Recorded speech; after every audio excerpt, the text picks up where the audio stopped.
Hello, this is Brenda Green, and I'd like to welcome you back to Living in the Go. Today, I want to talk to you about 10 financial mistakes that you could be making that can really make a major impact in terms of your well being and your financial future. So, let me give you a little bit of insight. Some of these things I've learned over the years, I've made some mistakes, but now I know better and I try to tell people so when you know better, you do better. So, mistake number one, co signing a loan. So maybe a friend or a family member comes to you and they want to buy a car and they say, I've got a down payment. I promise I'm going to make every payment if you could just co-sign for me because you know my credit is not where it needs to be. Well, if they don't pay, guess what? You've got a car. Never co-sign for a loan unless you're prepared to pay the loan yourself. Because people have good intentions, but sometimes they can't make the payments. And let's be honest, if the bank won't give them a loan, then maybe you shouldn't either. Mistake number two, sharing your financials. I don't mean not sharing them with your significant other, your partner, your spouse, because you should talk about your money. But when I say sharing financials, it's like people who are maybe not in your circle or people who may be jealous of you or who don't mean you any good. And you share information and then they get a little jealous or they be like, well, why do you have that? Or you got that much money. Why aren't you paying more for this or that? So be careful with where you share your financials. We don't want to tell everybody what we're doing. It's important. Mistake number three, engaging with a telemarketer. Now, this may seem pretty easy, something that you wouldn't think about doing, but if you get on the phone with a telemarketer, their sole purpose is to keep you on the phone for as long as possible to get as much information out of you as possible. And you might be thinking you're not sharing anything, but the more you talk, the more you're revealing. Even saying yes and no, those are things they can record and use to say that you purchased something. So don't engage with them. If it's a telemarketer, you didn't solicit it, hang up the phone. There are creative ways to do it. I don't answer sometimes, but just hang up the phone. Mistake number four, paying your bills late. So if your bill is due on the 15th and you go, oh, the 15th or 16th doesn't matter, it does. Because when you pay late, they put that on the credit bureau for you, your FICO score goes down, and it stays on your account for 12 months. It rolls eventually, but you just don't want to do it. So if your bill is due on the 15th, my advice would be to pay it on the 14th. Don't pay late. Also, I did a video on paying your bills before they're due because you're paying less because there's less of a balance on it, and that improves your FICO score. Just something to think about. Mistake number five, leaving money on the table. What do I mean by that? If you're working and your company has a retirement plan, a 401k, 403b, whatever it is, take advantage of it. Put money into it because most companies do match that and they give you some additional money. That's free money. You don't want to leave that on the table.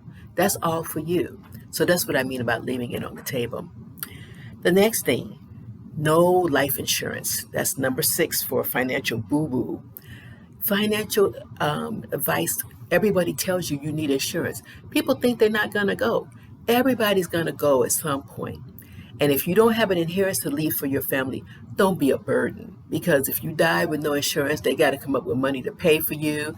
So, they should be grieving. Instead, they're cursing you because you didn't have any insurance. Make sure you have life insurance. Financial mistake number seven, don't buy a new car.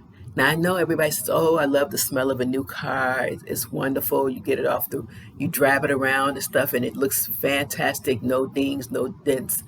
But I tell you, the minute you drive it off the lot, it loses a value like $1,000 right away because you're driving around and you're making all the depreciation. A car is not an asset. It depreciates over time.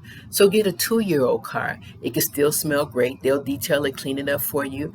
You pay less on it, and it probably still has a warranty. All the kinks are driven out of it, so to speak. So get a 2-year or even a 3-year car. Trust me, you will save lots and lots of money, and you won't be sorry. Mistake number 8, not monitoring your credit score. So people talk about the FICO. If you don't know what it is, it's the Fair Isaacs credit score that tells the world what your score is. The highest you could be is 850, the lowest is 350. But you want to have a good FICO score. And if you don't check it occasionally, there could be things on there that are inaccurate. There are errors. Somebody could be opening credit in your name. You don't know. So at the minimum, check it at least once a year. There are places that you can go to get free scores. Credit Karma, I use that myself. You go out there, you can see your score from Experian, from TransUnion. So make sure you know your score. Make sure you're tracking it and monitoring it each and every day. No emergency fund. Well, things happen. I looked at some stats, and most Americans, like 66% of people, don't have even $1,000 for an emergency. Don't be that person.